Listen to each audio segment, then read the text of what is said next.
নমস্কাৰ সকলোকে শুভ ৰাতিপুৱা জনাইছোঁ।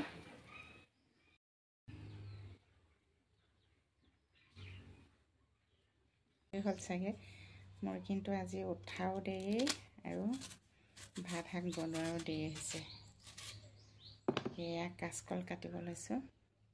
বহুতে কাচকলৰ আঠা লাগে বুলি কাটিবলৈ বেয়া পায়, কিন্তু ইয়াত পানী অকণমান দি ল'ব লাগে। এনেকৈ যদি পানী দি লোৱা হয় তেতিয়া আমাৰ হাতত আঠাটো নধৰে।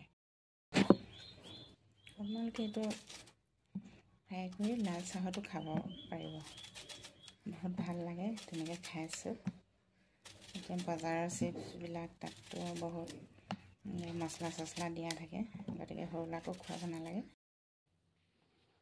এনেকৈ কণ বিলাহীকেইটাও যদি ঘৰৰে হয় কিমান ভাল লাগে। মই কিন্তু ভালদৰে বনাবলৈ নাজানো, আপোনালোকে জনাবচোন কেনেকৈ বনায়।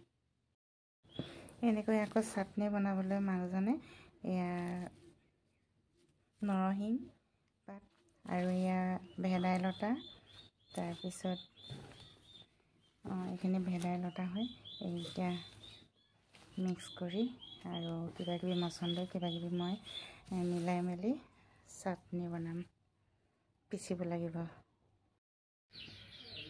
আৰু আজিলৈ ভিডিঅ'টো ইমানতে সামৰিছোঁ।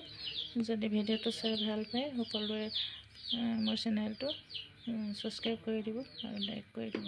ধন্যবাদ।